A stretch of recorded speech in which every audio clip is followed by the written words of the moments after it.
Hello everyone, my self Swapnil sir. और वापस अपन continue करेंगे जहाँ पे अपन लास्ट क्लास में छोड़ा था, जो कि रियल नंबर्स। ठीक है, ऑफ क्लास 10th। तो जैसे कि मैंने होमवर्क भी दिया था, कुछ कुछ क्वेश्चन दिए थे पिछले क्लास में। वीडियो डिस्क्रिप्शन में, पिछले वीडियो के डिस्क्रिप्शन में मिल गए होंगे तुम लोग को। मुझे 2-3 लोगों के रिस्पॉन्स भी आए और बाकी लोग बहुत लोगों के रिस्पॉन्स नहीं आए, लेकिन तो मैं रिकमेंड करता हूँ, मैं रिक्वेस्ट करता हूँ सबको कि एक बार बस होमवर्क करने के बाद मुझे एटलीस्ट थम्स अप या फिर no doubts all question solve ऐसे करके रिस्पॉन्स दे सकते हो। मुझे तुम्हारा होमवर्क हर बार पीडीएफ या फिर जेपीजी के थ्रू जरूरत नहीं है, लेकिन मुझे पता होना चाहिए कि कोई तुम लोग को डाउट्स आ रहे कि नहीं। मुझे अगर क्लियर ही नहीं होगा कि तो मैं डाउट्स क्लियर नहीं कर पाऊंगा। ठीक है, जैसे कि मुझे 2-3 लोगों ने बोला कि सर सारे क्वेश्चन हो गए, तो मैं यही समझ रहा हूँ कि सबके सारे क्वेश्चन हो गए हैं, क्योंकि बाकी लोगों ने कुछ रिस्पॉन्स नहीं आया है। ठीक है, तो इसीलिए अब उसका बाद में देखते हैं उसको। पहले तो एक और डाउट था किसी को, मिहिर करके। तो मिहिर, वो जो एक मैंने चीज बताई थी, क्या नाम था उसका, फैक्टर्स, तुमने कुछ पूछा था उसके बारे में, कुछ यूट्यूब पे कमेंट भी दिया था। ठीक है, तो वो जो एक शॉर्ट, ये जो मेथड्स है ना, ये जो क्या मेथड जो मैं बता रहा हूँ, पूरा यूक्लिड्स डिवीजन एल्गोरिथम है ना, तो वो मेथड जो है वो तुम्हें आगे जाके यूज नहीं करना है हर जगह। तुम्हें बस इस 10th बोर्ड एग्जाम में यूज करने वाला है। वो बोलेगा find the HCF of two numbers using Euclid's division algorithm, तो तुम्हें इस मेथड से निकालना पड़ेगा। अदरवाइज और भी मेथड्स है, सिंपल मेथड्स है, दो नंबर्स के एचसीएफ निकालने के लिए, लेकिन उसके लिए थोड़ा सा तुम्हें फैक्टर ये सब आइडिया होना चाहिए, जो कि मैं जैसे ही fundamental theorem of arithmetic start करूंगा तो तुम्हें क्लियर हो जाएगा। ठीक है, तो विदाउट फर्दर अडू अपन स्टार्ट करते हैं इस क्लास से। जैसे कि मैंने लास्ट क्लास में एक वर्ड प्रॉब्लम भी करवाया था टैंक्स के, और दो नंबर्स के एचसीएफ निकालना भी सिखाया था। अब मैं क्या करूंगा, 3 नंबर्स के एचसीएफ निकालना सिखाऊंगा। ठीक है, तो वापस एक क्वेश्चन से स्टार्ट करते हैं। तो मैं यहाँ पे क्वेश्चन लिख रहा हूँ, लिखो इसको भी अच्छे से।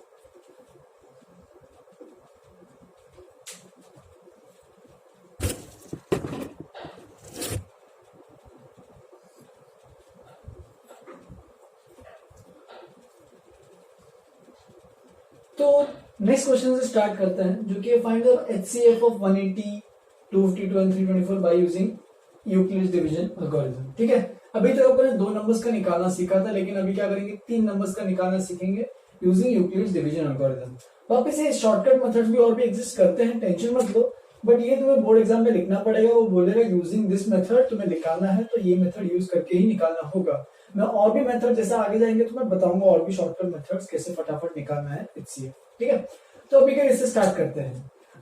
सबसे पहले 3 नंबर्स हैं। सबसे पहले क्या करेंगे, इन तीनों नंबर्स को वैसे असेंडिंग ऑर्डर या फिर डिसेंडिंग ऑर्डर में अरेंज कर लो। डिसेंडिंग ऑर्डर में अरेंज करते हैं, सबसे बड़ा 324, फिर उसके बाद 252, फिर उसके बाद 180। ठीक है, मैं यहाँ पे शॉर्टकट फॉर्म लिख रहा हूँ ईडीए, इसका मतलब सबको आ जाना चाहिए, सबको अपने नोटबुक में ईडीए नहीं लिखना है। यूक्लिड्स डिवीजन एल्गोरिथम पूरा अच्छे से लिखोगे। ठीक है, शॉर्टकट मत लिखा करो। स्टार्ट करते हैं। तो मैंने क्या किया, इसको डिसेंडिंग ऑर्डर में लिख दिया, सबसे बड़ा सबसे पहले और सबसे छोटा सबसे लास्ट में। ठीक है, फिर क्या करेंगे अपन, पहले 2 नंबर से एचसीएफ निकालेंगे, और पहले 2 नंबर्स का जो एचसीएफ आया है उसका वो जो एचसीएफ आया एंड ये जो लास्ट नंबर है, उन दोनों का एचसीएफ निकालेंगे। तो 3 नंबर्स में कुछ डिफिकल्ट काम नहीं है, ऐसे अपन 4 नंबर्स का भी निकाल सकते हैं, 5 नंबर्स का भी निकाल सकते हैं। क्या करना है, दो नंबर्स का एचसीएफ निकालते जाओ। इन दोनों का एचसीएफ निकालोगे तो इन दोनों का एचसीएफ जो भी आएगा उसका, और इस नंबर का जो बचा है उसका भी एचसीएफ निकालोगे। तो सबका एक एक करके ऐसे एचसीएफ निकालोगे, तो फाइनल जो आंसर आएगा वो अपना तीनों नंबर्स का एचसीएफ रहेगा। जैसे कि देखो, फाइंड या फिर ऐसे जो सीधा एचसीएफ ऑफ 324 एंड 252, तो इसका मुझे एचसीएफ निकालना है। तो मैं क्या करूंगा, इसको लॉन्ग डिवीजन करूंगा वापस से। बड़ा कौन सा है, तो 324 उसको अंदर लिखेंगे एज डिविडेंड, एंड छोटा कौन सा है 252 उसको बाहर लिखेंगे एज डिवाइजर। और डिवाइड लॉन्ग डिवीजन प्रोसेस चालू करेंगे, तो 251 मंजा ही होता है, तुम्हें पता ही है। तो 252 हो जाएगा यहाँ पे आएगा अपने पास 2, और ये हो जाएगा अपने पास 7। ठीक है, तो 72 इस तरीके से अपना रिमाइंडर आ जाएगा। तो इसका मतलब रिमाइंडर 0 नहीं आया, याद करो वापिस से। ईडीए में क्या होता है, यूक्लिड डिवीजन एल्गोरिथम में क्या करते हैं, जब तक रिमाइंडर 0 नहीं आता तब तक अपन क्या करते रहेंगे, लॉन्ग डिवीजन ऐसे करते रहेंगे। ठीक है, तो मैंने 251 को डिवाइड किया, तो इस तरीके से ऐसे। अब नेक्स्ट प्रोसेस में क्या करेंगे कि रिमाइंडर 72 आ रहा है और डिवाइजर है 252। अब वापिस से लॉन्ग डिवीजन लगाना है, 252 इसको डिवीजन करेंगे, डिवाइड बाय 72 करेंगे। अब 72 से जैसे डिवाइड करेंगे तो क्या मिलेगा, देखो 7 3 हो जाएगा मेरे ख्याल से, तो 3 से ही करेंगे, तो यहाँ पे लिख देता हूँ 3, तो कितना हो जाएगा देखो 3 2 6, 7 3 21, तो बेसिकली अपने पास कितना आएगा, यहाँ पे हो जाएगा 6 और ये हो जाएगा 36, चेक कर लो, ठीक है। तो रिमाइंडर 36 आया, अभी भी रिमाइंडर नॉन जीरो है, तो वापिस से प्रोसीड करेंगे, यहाँ पे 36 है, यहाँ पे 72 है, 36 हो जाएगा डिवाइजर और नया डिवाइडेड हो जाएगा 72, ठीक है। तो देखते रहो, 36 2 सीधा आ रहा है, अपने को पता है 36 2 72। थोड़ा सा सबको कैलकुलेशन अच्छे से आनी चाहिए सब इन केसेस में, ठीक है। तुम्हारा कैलकुलेशन जितना फास्ट होगा, तुम्हारा टेबल जितने फास्ट होगी उतना तुम फास्ट प्रोसेस कर सकते हो इसको, ठीक है। तो सीधा दिख रहा है कि जीरो रिमाइंडर आ रहा है, हेंस इसका मतलब जो लास्ट डिवाइजर आया, यानी कौन सा डिवाइजर आया 36, हेंस HCF ऑफ कौन से दो numbers 324 and 252 is equal to 36। लेकिन हमने इन दोनों का HCF निकाला है। अब जो इसका जो रिजल्ट आया यानी 36 जो आया है उसका और 180 का भी HCF निकालना पड़ेगा। नाउ फाइंड HCF ऑफ, किसका HCF निकालना है, इन दोनों का जो HCF आया वो रिजल्ट क्या है 36 एंड जो बचा नंबर कौन सा है 180, ठीक है। तो ये निकालना है, तो मतलब कैसे निकालोगे, वापस से लॉन्ग डिवीजन 180, डिवाइजर बड़ा नंबर है तो अंदर आएगा डिविडेंड, और छोटा नंबर जो है 36 वो बाहर आएगा एज डिवाइजर, डिवाइड करोगे तो 36 कितना होगा, 36 5 ही होता है मेरे ख्याल से, चेक कर लेना, 6 5 30, 5 50 180 हो जाएगा, तो ये हो जाएगा रिमाइंडर 0। पहली स्टेप में 0 आया, अगर पहले स्टेप में 0 नहीं आया, नॉन जीरो रिमाइंडर आया है, तो वापस से लॉन्ग डिवीजन प्रोसेस कंटिन्यू करोगे तब तक जब तक रिमाइंडर 0 ना आए, ठीक है। तो इसका मतलब फाइनल भी हो गया, तो इसका मतलब लास्ट डिवाइजर कितना आ रहा है 36, हेंस आंसर जो है HCF फाइनली जब लिखूंगा HCF ऑफ तीनों numbers 324 252 and 180 is equal to कितना आ रहा है, is equal to last divisor जो है 36। ये अपना फाइनल आंसर।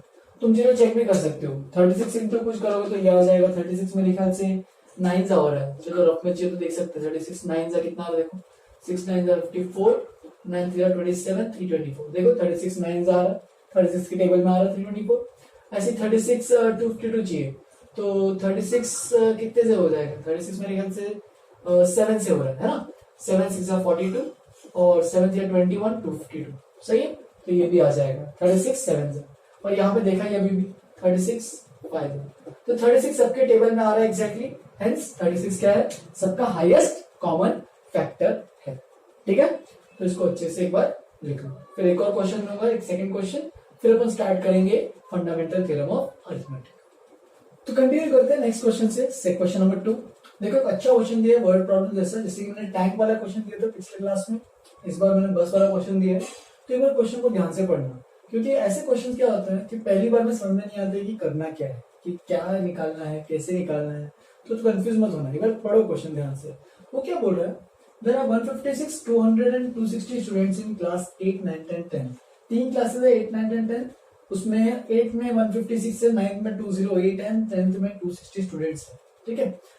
रिस्पेक्टिवली का मतलब सबको आइडिया होना ही चाहिए कि 8 में इतने, 9th में इतने और 10th में इतने हैं, एग्जैक्टली उसके हिसाब से। फिर वो क्या बोल रहा है, बसेस हायर करने अपने को। अब क्यों हायर करने, क्योंकि उनको एक फील्ड ट्रिप पे लेके जाना है, उनको ट्रिप पे लेके जाना है, मान लो नहीं तो घूमने के लिए लेके जाना है, ठीक है। तो उसके लिए कुछ बसेस हम लोग को हायर करने हैं, हमारा काम है कि बसेस हायर करने हैं ताकि सब बच्चों को बस में बिठा के ले जा सके। लेकिन उसने फिर क्या बोला, ये इंपॉर्टेंट लाइन जो है ये पढ़ो, minimum number of buses required, ठीक है। ऐसे अभी तो ये तो नहीं कर सकते कि हर बस में एक बच्चे को बिठा सबको बोले देखो टोटल कितने हो गए, ये जो जितने भी जोड़ के मिलाओगे मेरे ख्याल से 500 600 के आसपास होगा, ठीक है। तो जो जितने भी 500 600 बसेस तो नहीं लेके आ सकते, इसलिए यहाँ पे ये लाइन इंपॉर्टेंट है, मिनिमम कितने बसेस चाहिए।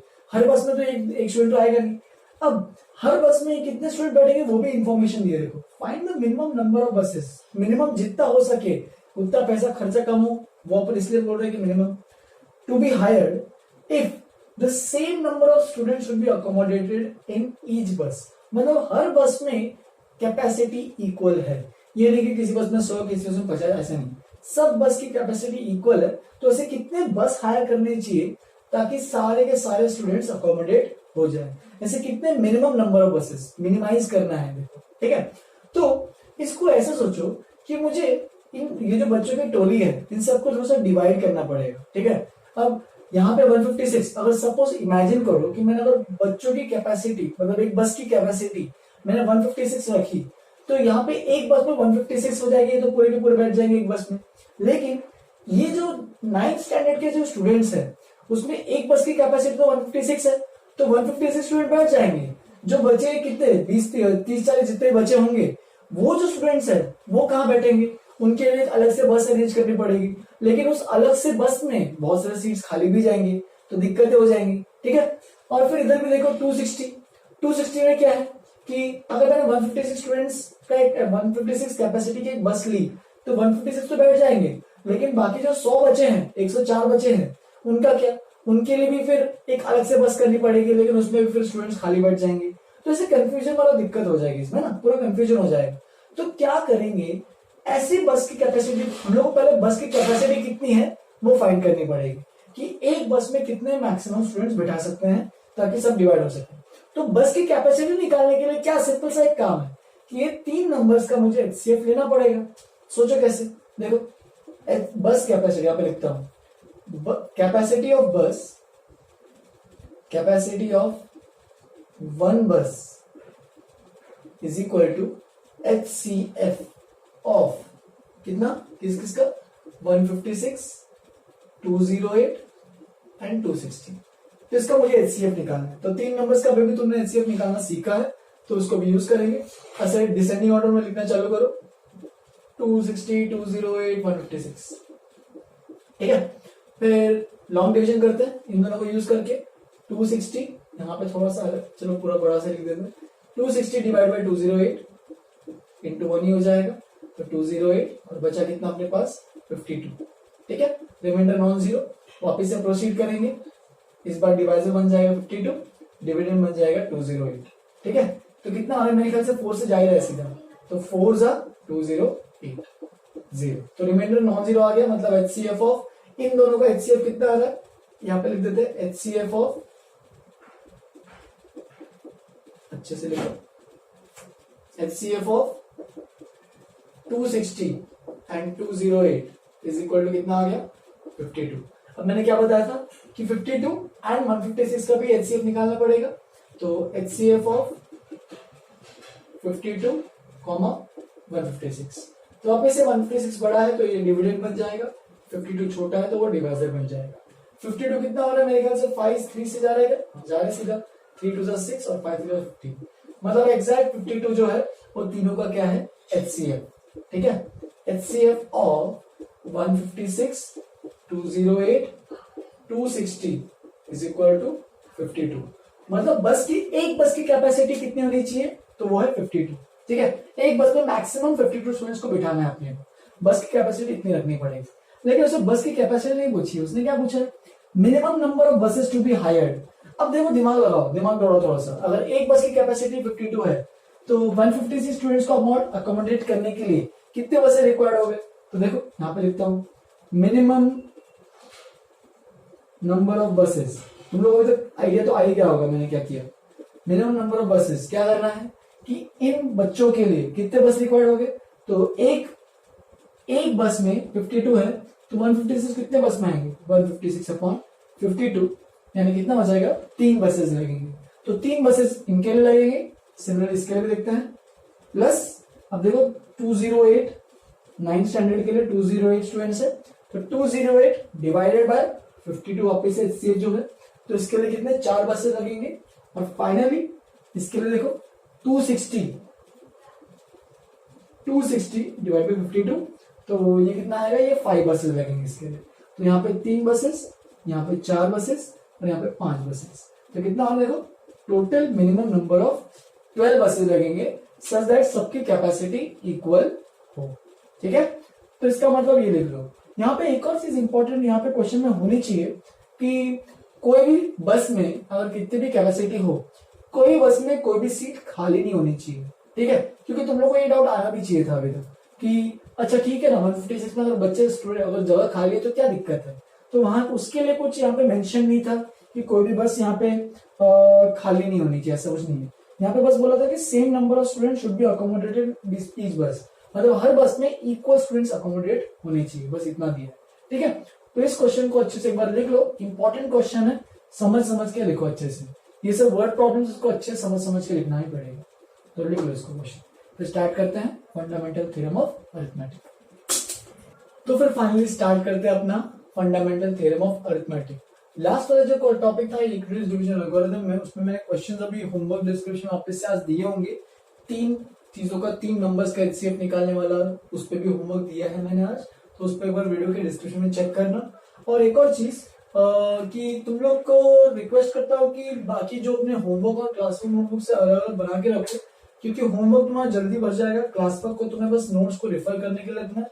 जिन्होंने एक साथ बनाया है तो कोई दिक्कत नहीं, अभी तक जितना भी लिखा है एक साथ लिखो, लेकिन अब से इसके आगे कोशिश ये करो कि होमवर्क के लिए अलग और क्लास वर्क के लिए अलग अलग नोटबुक बनाओ, ठीक है। जिन्होंने ऑलरेडी बना के रखा है वेल एंड गुड, तो उनको कोई टेंशन नहीं, लेकिन जिन्होंने नहीं बना के रखा है तो वो बना लेंगे, अगली बार से करो, ठीक है।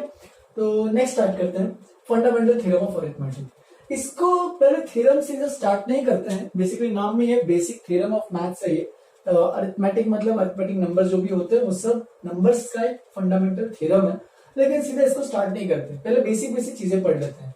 तो इंट्रोडक्शन करके लिखता है इसका, सीधा इसको थ्योरम नहीं स्टार्ट करते हैं। इसमें इंट्रोडक्शन में कुछ कुछ चीजें हैं जो कि बहुत लोगों ने ऑलरेडी पढ़ी भी होगी और बहुत लोगों ने नहीं भी पढ़ी होगी। तो देख लो, सबसे पहले आता है फैक्टर्स। तो फैक्टर्स या फिर फैक्टर ऑफ अ नंबर क्या होता है, फिर ऐसे फैक्टर ऑफ अ नंबर, ठीक है। तो ये क्या चीज है फैक्टर ऑफ अ नंबर? तो इसका मतलब अगर कोई भी नंबर है, एक पी नंबर है, ठीक है, पी नंबर है, वो क्यू को डिवाइड कर रहा है, या फिर ऐसे लिख दो क्यू नंबर है वो पी को डिवाइड कर रहा है, that is P divide by Q, ऐसे कुछ आ रहा है। अगर पी को डिवाइड बाय क्यू किया और रिमाइंडर 0 आया तो अपन बोल सकते हैं क्यू जो है वो पी का फैक्टर है। जैसे कि एग्जांपल से समझेगा, अच्छे से समझो इसको, कोशिश करो एग्जांपल से। जैसे कि अभी लेते हैं 36, ठीक है। 36 के फैक्टर्स निकालने हैं। तो फैक्टर्स का मतलब क्या होता है कि ऐसे नंबर्स जिनको इस नंबर से डिवाइड करेंगे और रिमाइंडर 0 आएगा। तो देख सकते हो 1 तो हमेशा फैक्टर आना ही है, क्योंकि 36 को जब 1 से डिवाइड करेंगे, ठीक है, तो 1 into 36 ही आएगा, 36 और रिमाइंडर सीधा 0 आ जाएगा, है ना।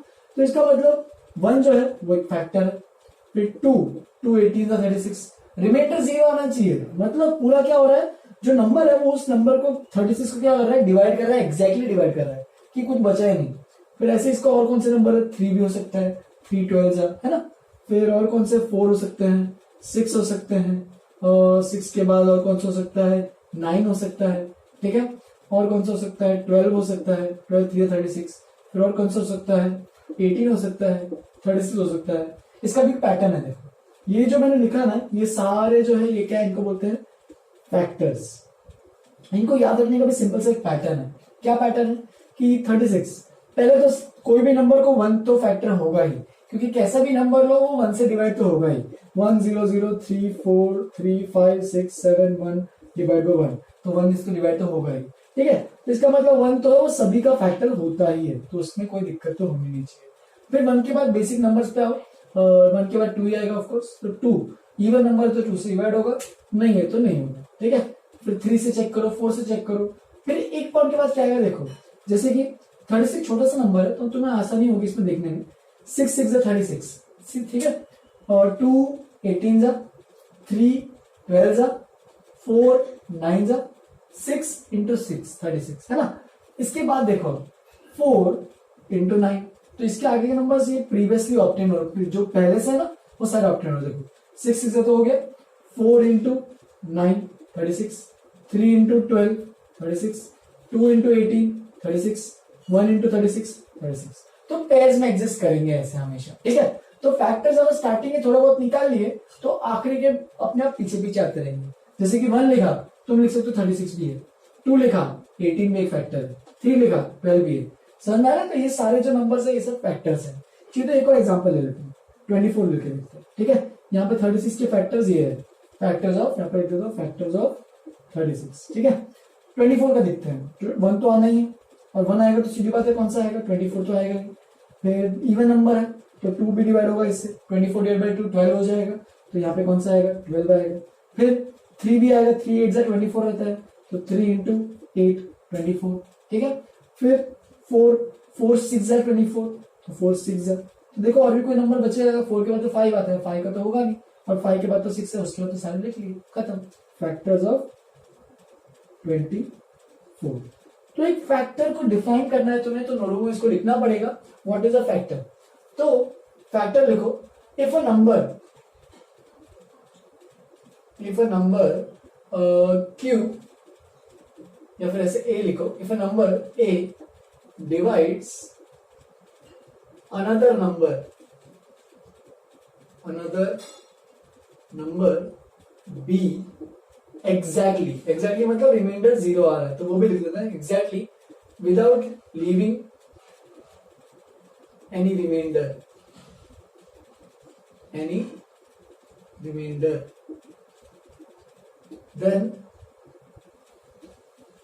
then A is called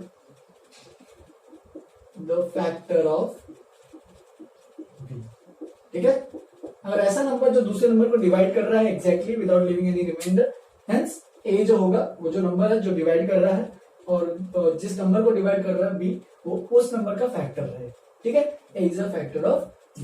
इसको एक important factor of a number के डेफिनेशन के थ्रू लिखो, फिर उसका तुम्हें एग्जाम्पल 1 और एग्जाम्पल 2 लिखना है। एग्जाम्पल 1 में लिखो फैक्टर्स ऑफ 36, एग्जाम्पल 2 में लिखो फैक्टर्स ऑफ 24। सिमिलरली एक और एग्जाम्पल लिखना है, सपोज मैंने कुछ अच्छा सा एग्जाम्पल देते हैं, 96 निकालना है, फिर 128 ले लो, ठीक है, 128 फैक्टर निकालना है मुझे। तो सबसे स्टार्ट करते हैं, 1 तो आएगा ही, ठीक है, 2 भी इवन नंबर है, दिख रहा होगा, तो 1 आएगा तो सीधी बात है क्या आएगा, 128 भी आएगा, 2 64 से आएगा, देख लो 2 into 64 सही है। फिर 3 से तो नहीं जाएगा, ठीक है, 3 4 12, 3 2 नहीं जा रहा, 4 से जाएगा, 4 3 12, 4 2 तो 4 और 32, देख लो 4 into 32 क्या आ रहा है, 120 आ रहा है, ठीक है। फिर 5 तो नहीं आएगा, 6 आ रहा है, देख लो 6 भी नहीं आएगा, 6 2 12 और 6 1 से अटक जाएगा, रिमाइंडर 0 नहीं आएगा, 7 भी नहीं आएगा, 8 जा रहा है, देखो 8 1 से 8, 8 6 48, तो 8 आ रहा है एग्जाम एग्जैक्टली 8 आ रहा है, और 8 इंटू कितना हो जाएगा, 8 1 से 8 और 8 6 48। तो चेक कर लो ये सारे फैक्टर्स हो गए, तो आगे के 8 और 16 के बीच में भी कोई भी चेक कर सकते हो, 12 नहीं आएगा, 13 नहीं आएगा, 14 नहीं आएगा, तो ये जो सारे हैं फैक्टर्स ऑफ 128 करके इसको, ठीक है। तो ये एग्जांपल है। सिमिलरली एक और लास्ट एग्जांपल है, तो थोड़ा सा बड़ा सा लेंगे इस बार, फैक्टर्स ऑफ सपोज 96 960 ले लो, ठीक है, 960। तो देख सकते हो सबसे पहले 1 तो आना ही है, यहाँ पे सबसे पहले लिखोगे, थोड़ा दूर रखता हूँ क्योंकि 960 बहुत बड़ा नंबर है, तो फैक्टर्स हो सकते ज्यादा हो, तो फिर 2 भी आएगा ही, 2 क्योंकि इवन नंबर है, और यहाँ पे क्या आएगा 480 आएगा, ठीक है। फिर 3 से जा रहा है, देखो 3 3 से 9 एकदम जा रहा है, 3 2 6, तो 3 3 से 9, 3 2 6। अगर तुम्हें वैसे सीधा लिखना नहीं आ रहा है तो एक एक करके देखते रहो कि फैक्टर्स कौन कौन से बन रहे हैं, डिवाइड करना पड़ेगा हर नंबर से। 4 से जा रहा है, 4 2 8, 4 4 16, 4 2 8, 4 4 16, ऐसे हो जाएगा, ठीक है। फिर 5 से भी जा रहा है, देख लो एक बार, मैं थोड़ा सा ऊपर जा रहा हूँ इसमें, इसको नीचे लिखूंगा, 5 5 1 5, ठीक है, और 5 4 5 9 45, 5 2 10, 192 भी आ गया। 6 से भी जा रहा है, तो 6 और 6 इंटू 1, 6 1 6 और 6 6 36, 160 आ गया। फिर 7 से जा रहा है, चेक कर लेते एक बार, 7 1 7, यहाँ पे आ रहा है 2, नहीं आएगा, सीधी बात है, ठीक है। फिर 8 से जाएगा, देखो 8 से जा रहा है, 8 8 1 8 और 8 2 60, तो यहाँ पे कितना आ रहा है 120, ठीक है, चेक कर लो, 12 से 96 आ रहा है एकदम। फिर 8 के बाद 9 जा रहा है, देखो 9 9 1 9, लेकिन 60 नहीं जाएगा, 10 जाएगा, सीधी बात है 10, और यहाँ पे आएगा 96।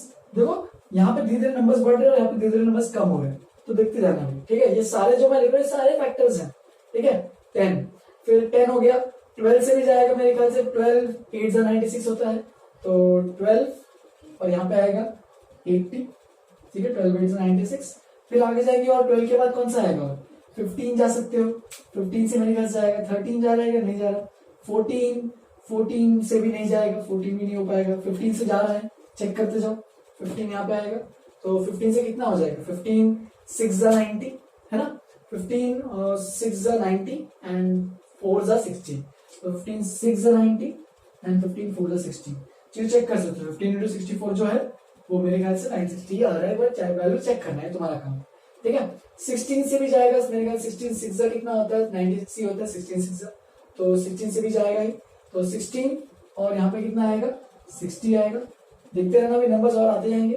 16 के बाद सीधा अभी 18 आ सकते हैं, 17 देखो ऑड नंबर तो आएगा, 17 जा रहेगा, देखो 17 में नहीं आएगा, 18 जा रहेगा, 18 इंटू चलो डिवाइड करके देख सकते हैं, 960 बाई 18 कितना हो रहा है, 9 2 जा 9 से तो नहीं जा रहा है वैसे ही, 9 से नहीं जा रहा है तो कैसे पॉसिबल ही नहीं है, इसका आगे होगा ही, ठीक है। तो 18 में नहीं जाएगा, सीधा 20 पे आएंगे, 20 पे देखते हैं 20 पे कितना हो जाएगा, ये 2 4 जा और ये 48 हो जाएगा, तो यहाँ पे 48 और भी नंबर्स बच रहे हैं, थोड़ा सा लेंदी है बट देखते जाओ, मैं ऐसे एग्जांपल ले रहा हूँ एनटीएससी के पॉइंट ऑफ व्यू से।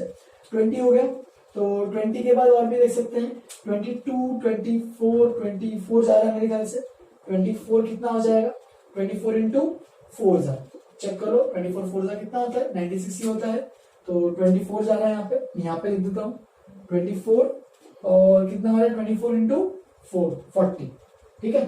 तो देखो पास में पहुंच रहा है धीरे धीरे, 24 हो गया, 25 से करके देखते हैं, 25 960 बाई 25 का अगर करते देखेंगे तो 25 3 से 75 और कितना हो गया 75, अगर कटेंगे इसमें से तो 210 और 210 का कुछ इसमें तो नहीं हो पाएगा, तो 25 से नहीं जाएगा, 26 से भी नहीं जाएगा, 30 से जा रहा है मेरे ख्याल से सीधा, 28 भी नहीं जाएगा, 28 से जा रहा है देखो 28 नहीं जाएगा, 28 से भी सीधा भी 30 से जाएगा, चेक कर लेना 30। कोई मिस होगा तो मुझे एक बार कमेंट में लिख देना या फिर एक बार मुझे बता देना अलग से जब तुम खुद सॉल्व करोगे। 30 से मेरे ख्याल से जा रहा है कितना, 332 हो रहा है 30, और यहाँ पे 32 नहीं 30 कितना हो रहा है 32 ही हो रहा है, 3 2 6 3 है एकदम से। तो ये सारे नंबर्स हो गए, एक बार देख लो तो कितना आएगा, 1 2 3 4 5 6 7 8 9 10 11 12 13 14 15 16 17 18 19 20 21 22 23 24 25 26 27 28, तो टोटल 28 फैक्टर्स है एक नंबर के। तो ये तुम्हें इतना लंबा पूछेगा नहीं, इसका टेंशन मत लो, लेकिन एनटीएससी अगर ओलंपियाड के पॉइंट ऑफ व्यू से पूछ सकता है find the number of factors this number has. इसके और भी तरीके होंगे, लेकिन तुम लोग को अभी इतना टेंशन नहीं रहना, तुम्हें बस फैक्टर सीखना है, फैक्टर निकालना सीखना है। मैंने देखो इतने सारे फैक्टर्स निकाले बिना, मतलब मैंने ये इसको इतना देखा भी नहीं, मैंने क्या आगे से जाते गया और पीछे को मल्टीप्लाई करते गया। तो ये तरीका थोड़ा सिंपल सा तरीका, इसको फैक्टर्स को फॉलो करते रहो और आंसर निकालते रहो। तो इसके ऊपर एग्जांपल 1 2 3 4 चारों एग्जांपल को एक बार लिख लो और फिर आगे बढ़ते हैं। यहाँ पे लिख देना फैक्टर्स ऑफ 960, ठीक है, लिख लो इसको। तो ये थे फैक्टर्स, ठीक है। फिर आगे एक और इम्पोर्टेंट टॉपिक है जो कि फंडामेंटल थ्योरम ऑफ अरिथमेटिक में तुम्हें यूज होगा, वो है फैक्टर ट्री, ठीक है। मुझे लगता है आज fundamental theorem of arithmetic start नहीं कर पाएंगे due to time limits, 40 minute के ऊपर अपन लेक्चर नहीं रखते हैं क्योंकि उसका बोर हो जाता है, ठीक है। तो मेरे ख्याल से नेक्स्ट क्लास में स्टार्ट करेंगे फंडामेंटल थ्योरम ऑफ अरिथमेटिक। तब तक के लिए मैं इसका इंट्रोडक्शन बता देता हूँ, तुम लोग उसको रिवाइज करना अच्छे से नोट्स को, ठीक है।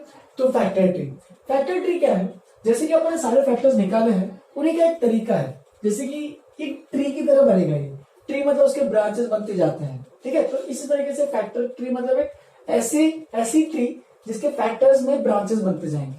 जिसके एग्जांपल लेते हैं, सपोज सिंपल सा अपन ने 36 या फिर 24 एग्जांपल लिया था, तो उससे स्टार्ट करते हैं। वो बोलेगा find the factor tree of this number.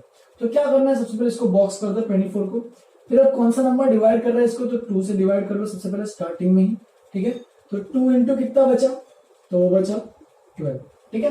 फिर इसको और फर्दर फैक्टराइज करते रहना है। फैक्टराइज का मतलब इसको सिंप्लीफाई करना है, इसको जितना छोटा हो सके उतना लेके आना है। तो देख सकते हो वापस से इवन नंबर है, लेकिन वापस से अगर इवन नंबर है तो 2 से डिवाइड तो होगा ही, और 2 इंटू कितना आ जाएगा 6, देख रहे हो 2 12 से 24, 2 6 12, पैटर्न देखते जाओ, और लास्ट में क्या आएगा अपने पास 2 इंटू 3। अब देख सकते हो इसके आगे तो प्रोसीड नहीं कर सकते क्योंकि 3 भी एक बेसिक नंबर है, उसमें लास्ट में उसके आगे प्रोसीड नहीं कर सकते क्योंकि इसके आगे क्या होगा 1 इंटू 3।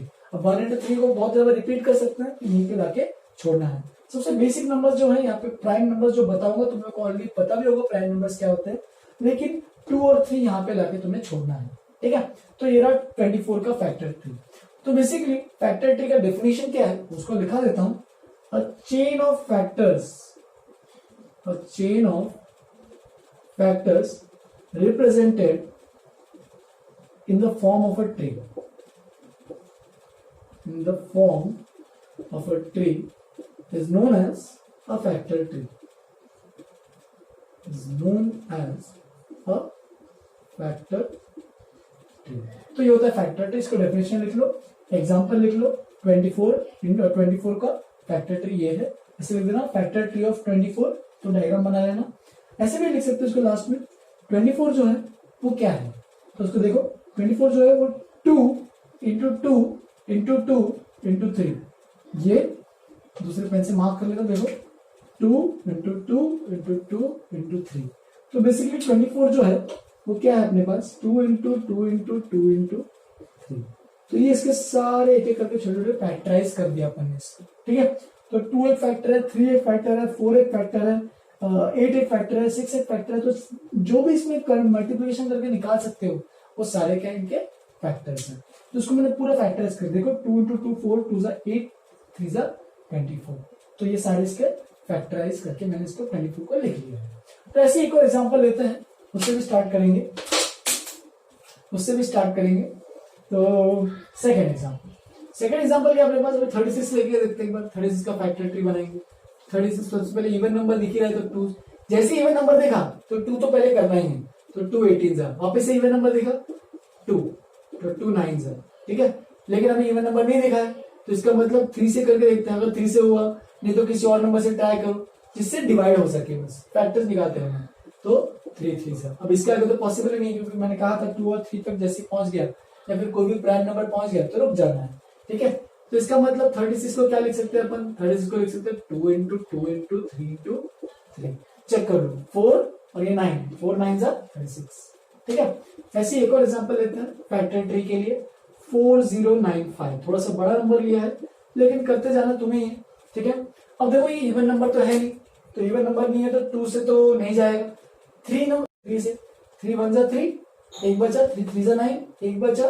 3 6 जा 18 और 3 से जा रहा है तो 3 से स्टार्ट हो जाए. 3 से. ठीक है. और कितना बचा डिवीजन करना पड़ेगा. तुम्हें साइड में भी डिवीजन कर सकते हो, लेकिन प्रैक्टिस बनाओ कि तुम सीधा ऐसे डिवीजन करना सीखो. 3 1 जा 3. ठीक है. एक बचा 10, तो 3 3 जा 9, वापिस एक बचा 19. ठीक है. 3 6 जा 18, एक बचा 5 15, तो 3 5 जा 15. तो इस तरीके से नेक्स्ट नंबर आया 1 3 6 5. ठीक है. तो इस तरीके से पहला काम हो गया इसका. नेक्स्ट वापस से प्रोसीड करते हैं. तो वापस से 3 से कोशिश करते हैं. इवन नंबर तो है नहीं वापस से, तो 3 से कोशिश करते हैं. 3 4 जा 12, एक आया. 3 5 जा 15 है ना, और वापस से 3 5 जा 15 आ रहा है. एकदम सही है. तो 3 से वापस से प्रोसीड करना पड़ेगा डिवीजन. तो कितना बन जाएगा देखते हैं. 3 4 जा 12, 3 4 जा रहा है 12, 3 5 जा 15 एंड 3 5 जा 15. वापस से देखो 455 इवन नंबर नहीं है. 3 से कोशिश करते हैं. 3 1 जा 3, 3 5 जा 15 और नहीं बन रहा. मतलब ये 3 से डिवाइड तो होगा नहीं. लेकिन देखो लास्ट में नंबर 5 है. ठीक है. तो तुम देख सकते हो इधर भी नंबर 5 था, इधर भी नंबर 5 था. तो तुम ये कर सकते हो कि स्टार्टिंग में 5 से डिवाइड भी कर सकते हो, क्योंकि याद होगा तो कोई भी नंबर के लास्ट में अगर 5 आता है तो 5 से डिविजिबल होता है. मतलब 5 उसको डिवाइड कर सकता है. जैसे कि देखो 5 यहाँ पे अगर देखोगे तो 5 कितना हो जाएगा. 5 9 जा 45 और 5 1 जा हो जाएगा. अब 91 बचा है. तो 91 का कोई फैक्टर है क्या. देखो 7 जा रहा है मेरे ख्याल से. 5 तो होगा नहीं क्योंकि लास्ट में 1 आ रहा है. 3 जा रहा है, 3 भी नहीं होगा. 3 3 से 9 पे अटक जाएगा. 7 से जा रहा है मेरे ख्याल से. 7 से चेक करो. 7 1 जा 7, 2 बचेंगे. ठीक है. 7 1 जा 7, 7 3 जा 21 जा रहा है एकदम सही. तो ये बन जाएगा 7 और लास्ट में यहाँ पे 7 1 जा 7 और 7 3 जा 21. अब देख सकते हो इसका अगर प्रोसीड कर ही नहीं सकते, क्योंकि देखो 3 3 5 7 13. 13 का कोई फैक्टर है क्या. कोई किसी नंबर से डिवाइड होगा क्या अदर देन 1. पॉसिबल ही नहीं. इसका मतलब 4095 को अगर फैक्टराइज करेंगे तो क्या मिलेगा. 3 इंटू 3 इंटू 5 इंटू 7 इंटू 13. यानी कौन सा. इस तरीके से अपने पास नंबर्स मिलेंगे. 3 इंटू 3 इंटू 5 इंटू 7 इंटू 13. यहाँ पे भी same 2 into 2 into 3 into 3. Multiply करके चेक भी कर सकते हो. अगर मल्टीप्लाई करोगे इन पांचों नंबर्स को तो इसका मतलब मुझे क्या मिलेगा 4095. तो ऐसी चीजों को बोलते हैं फैक्टर ट्री. इसको एग्जाम्पल में लिख लो, पहले डेफिनेशन लिख लो, एग्जाम्पल 1 2 3 तीनों एग्जाम्पल्स को लिख लो। फिर एक और चीज बताऊंगा prime number and composite number के बारे में, फिर अपन क्लास खत्म करेंगे। लिख लो इसको अच्छे से। तो इस इंट्रोडक्शन के सबसे लास्ट पार्ट में आते हैं जो कि है prime numbers and composite numbers. बहुत लोगों को पता ही अब तक कि prime numbers and composite numbers क्या होते हैं, लेकिन जिनको नहीं पता है वो एक बार नोटबुक में लिख लो। इनफैक्ट सबको नोटबुक में लिखना ही है इसको, तो एक बार नोटबुक में लिख लो इसको, ठीक है। बता देता हूँ एक बार ऑफिस से क्या है प्राइम नंबर्स। प्राइम नंबर्स मतलब क्या होता है, जैसे कि 2 3 5 ऐसे नंबर्स जिनके और कोई फैक्टर्स ही ना हो। जैसे कि अभी देखा पहले लास्ट क्वेश्चन में यहाँ पर जब मैंने किया था 13 पे अपने वहीं पे रोक दिया था। क्यों ऐसा रोक दिया था? फिर 7, कई बार 7 पे भी रोका था अपन, ठीक है। तो 13 या 7 ऐसे नंबर्स पे रोका क्यों? क्योंकि उसके कोई और फैक्टर्स ही नहीं है अदर देन 1 या फिर खुद वो नंबर एग्जैक्टली। यानी 13 जो है 13 वो किससे डिवाइड हो पाएगा? 13 वो एग्जैक्टली 1 से डिवाइड होगा एंड 13 एग्जैक्टली 13 से डिवाइड होगा और कोई भी नंबर से डिवाइड नहीं होगा, इसलिए और उसको आगे फर्दर फैक्टराइज नहीं कर सकते। तो ऐसे नंबर्स को बोलते हैं प्राइम नंबर्स। डेफिनेशन देख लो, वही सेम चीज जो मैंने बताई हुई इंग्लिश के फॉर्म में देखो। A number is called a prime number if it has no factors other than one and itself। जैसे कि एग्जांपल लेंगे तो एग्जांपल तुम लिख सकते हो 2 भी एक है या प्राइम नंबर, ठीक है। 2 को बस 1 एंड 2 से डिवाइड कर सकते हो और कोई नंबर से डिवाइड कर सकते हैं क्या? ठीक है। 3 भी एक प्राइम नंबर है। 3 को 1 एंड 3 से डिवाइड कर सकते हो, 3 को 2 से डिवाइड कर सकते हैं क्या? नहीं। 5 7 11 13 17 19 23 इस तरीके से इनफाइनाइट प्राइम नंबर जैसे एग्जिस्ट करेंगे, ठीक है। अब प्राइम नंबर्स तुम इतना आगे आगे तक निकाल सकते हो, बहुत सारे प्राइम नंबर्स पॉसिबल है क्योंकि नंबर्स इनफाइनाइट होते हैं, ठीक है। सिमिलरली कंपोजिट नंबर इसके एग्जैक्टली उल्टे हैं। वो नंबर्स ऐसे हैं कि उनके कम से कम एक तो एटलीस्ट एक्स्ट्रा फैक्टर आ रहा होगा अदर देन 1 एंड इटसेल्फ। जैसे कि देखो 2 3 तो प्राइम नंबर हो गए, बचा 4। 4 प्राइम नंबर क्यों नहीं है? क्योंकि 4 को अपन 2 से डिवाइड कर सकते हैं, 4 को 1 से डिवाइड कर सकते हैं, 4 से डिवाइड कर सकते हैं और एक और कौन सा नंबर है वो है 2। तो इसीलिए 4 जो होगा वो क्या होगा? कंपोजिट नंबर होगा। याद रखना एटलीस्ट 1 फैक्टर तो एक एक्स्ट्रा मिलना चाहिए other than 1 and the number itself. जैसे कि 4 है, 4 को अपन 1 से 2 से 4 से कितने से डिवाइड कर सकते हैं, ठीक है। मतलब 2 से ज्यादा फैक्टर अगर आ रहे किसी भी नंबर के, मतलब इंक्लूडिंग 1 एंड इटसेल्फ, उसके अलावा और भी एक नंबर आया जो इसको डिवाइड कर रहा है, तो वो क्या हो जाएगा? Composite number. जैसे कि 5 हो गया, 6 क्योंकि 2 और 3 से डिवाइड हो रहा है। पर यहीं पे इसके आगे बीच में जो भी नंबर दिख रहा है वो सारे होंगे 8 9 10 12 14 15, फिर और कौन सा आ रहा है 16, सो मतलब जितने भी आगे जाने जा सकते हो। तो ये सारे जो नंबर्स है वो है कंपोजिट नंबर्स, ठीक है। ये सब तो कहानी सबको पता है। इसमें कुछ नोट में तुम्हें पॉइंट लिखना है, वो एक एक करके याद रखो, ठीक है। तुम्हें डाउट आना चाहिए सबसे पहला जो है 1। अब 1 को क्या क्यों कहोगे कि 1 प्राइम नंबर है या कंपोजिट नंबर है? तो अपन 1 को कंसिडर ही नहीं करते दोनों में, क्योंकि 1 जो है उसमें अपन बात ही 1 से चालू करते हैं ना। कोई भी नंबर को प्राइम नंबर या कंपोजिट नंबर को अगर डिस्टिंग्विश करना है, बताना है कि कौन सा नंबर है, तो अपन क्या डिसाइड करते हैं कि 1 या फिर नंबर इटसेल्फ से होना चाहिए। लेकिन 1 जो नंबर है, ये जो 1 नंबर है वो दोनों में आ जाएगा, है ना, इसलिए कंफ्यूजन हो जाएगा। इसलिए अपन उसको क्या करते हैं? दोनों से बाहर फेंक देते हैं। अपन बोलते हैं कि 1 is neither prime nor composite number. तो इस पहले पॉइंट को फटाफट अपने नोटबुक में लिख लो, ठीक है। फिर सेकंड पॉइंट पे आते हैं। ये जो प्राइम नंबर को अच्छे से एनालाइज करो। प्राइम नंबर में सारे जो नंबर्स दिख रहे हैं, देखो 3 5 7 11 13 17 19 23, ये सारे ऑड नंबर्स हैं। इसमें कोई भी इवन नंबर दिख रहा है क्या? दिख रहा है। वो कौन सा है? 2। तो इसका मतलब प्राइम नंबर में जो सबसे स्मॉलेस्ट प्राइम नंबर है, स्मॉलेस्ट प्राइम नंबर इज कौन सा? 2, ठीक है। एंड 2 जो है वो also 2 is the only even prime number, और बाकी सारे प्राइम नंबर जो होते हैं वो क्या रहेंगे? ऑड रहेंगे, ठीक है। तो 2 जो है वो सबसे मतलब एक ही ऐसा नंबर है जो कि इवन है, जो एक ही ऐसा प्राइम नंबर है जो कि इवन है, ठीक है। तो एक पॉइंट इंपॉर्टेंट, इसको भी लिख लो अच्छे से, ठीक है। फिर अपने पास है इसमें देखोगे अभी कंपोजिट नंबर्स में सबसे स्मॉलेस्ट इवन एंड सबसे स्मॉलेस्ट ऑड कौन सा है? स्मॉलेस्ट इवन कंपोजिट नंबर कौन सा है? स्मॉलेस्ट इवन कंपोजिट नंबर कौन सा है? सबसे स्मॉलेस्ट इवन कंपोज नंबर तो वो है 4, सही है। And smallest odd composite number वो कौन सा, देखो ऑड सबसे स्मॉलेस्ट ऑड कंपोजिट नंबर तो वो है 9। तो ये भी one word fill in the blanks में क्वेश्चन आ सकते हैं तुम्हारे एग्जाम में, ठीक है, इसको भी अच्छे से याद रख लो। और तुम ये भी लिख सकते हो यहाँ पे, एक और पॉइंट मैं चाहिए तो एक और पॉइंट इंट्रोड्यूस कर देता हूँ एक बार। 2 is the only even prime number. इससे ये भी क्लियर होता है कि all prime numbers are odd except 2। All prime numbers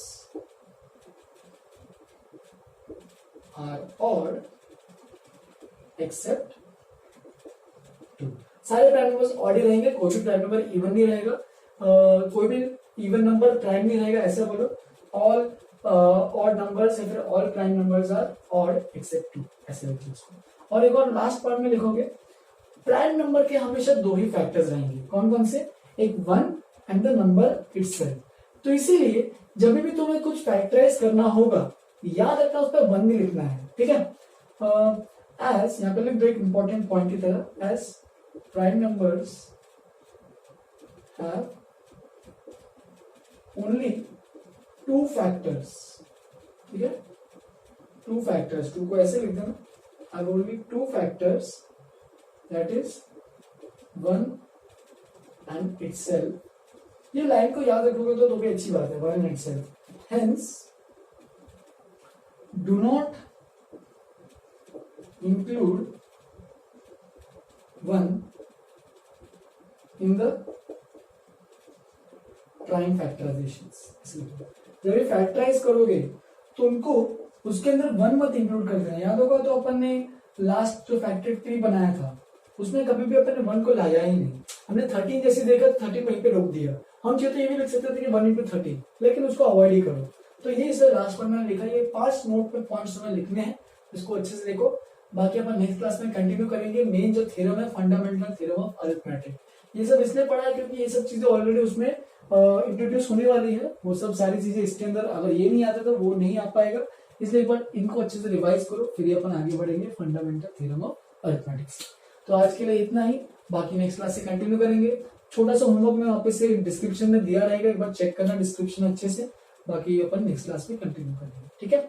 और होमवर्क में मुझे बताना कि जो भी तुम्हारे डाउट्स आते हैं, और अगर तुम्हारा सब होमवर्क हो गया तो मुझे एक बार थम्स अप करके मैसेज कर दो पर्सनली व्हाट्सएप पे, ठीक है। लेकिन मुझे इन्फॉर्म करो, इंटरेक्ट करो, बस वो तुम्हारा काम है, ठीक है। चलो आज के लिए इतना ही, बाकी नेक्स्ट क्लास में मिलते हैं, तब तक के लिए हैव अ नाइस डे।